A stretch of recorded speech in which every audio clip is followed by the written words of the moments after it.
Pikirkan manusia sebagai komputer dengan fungsi hebatnya, dengan otak sebagai CPU dan jantung sebagai baterai.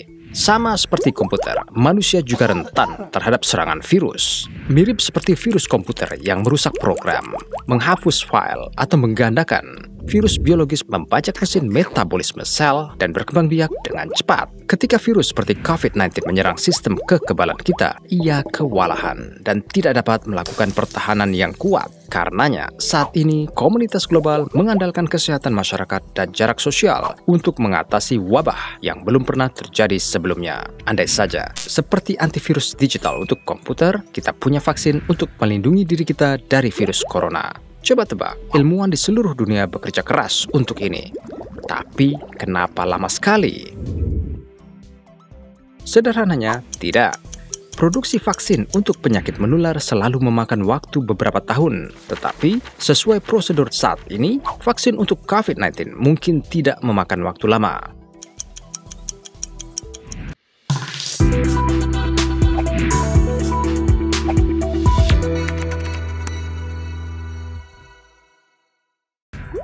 Setelah wabah SARS di Asia pada tahun 2002 dan wabah MERS di Timur Tengah pada tahun 2012-2013, minat untuk mengeluarkan uang dan upaya pengembangan vaksin menurun ketika epidemi ini mati. Jadi, meskipun telah mengumpulkan cukup pengetahuan tentang epidemi ini, permintaan pendanaan untuk vaksin ditolak mentah-mentah. Jadinya, kita melanjutkan penelitian untuk vaksin yang ditinggalkan pada tahun 2014. Karena COVID-19 juga dikenal sebagai SARS-CoV-2 berasal dari keluarga yang sama dengan virus corona seperti SARS dan MERS, mengembangkan vaksin saat ini mungkin lebih mudah dan lebih cepat jika kita menyelesaikan satu dari dua epidemi terakhir. Selain itu, vaksin sebagai produk tidak terlalu menguntungkan, menuntut penelitian dan produksi yang mahal dan memakan waktu. Tanpa jaminan keberhasilan, resiko finansial menjadi alasan yang cukup bagi perusahaan farmasi untuk sama-sama menghindari kegiatan ini. Untuk mengurangi risiko ini dan mendorong produksi yang cepat, pemerintah, industri, dan organisasi internasional bekerja sama. CEPI, Koalisi untuk Inovasi Kesiapsiagaan Epidemi, meminta dana sebesar $2 miliar untuk mendukung pengembangan vaksin, uji coba, dan peningkatan kapasitas produksi. Setelah pneumonia virus corona terdeteksi pada Desember 2019 dan urutan genetik COVID-19 diterbitkan pada 12 Januari 2020, urgensi internasional dipicu untuk bersiap menghadapi wabah dan mempercepat pengembangan vaksin pencegahan untuk mengatasi virus tingkat transmisi cepat yang memperdaya kita.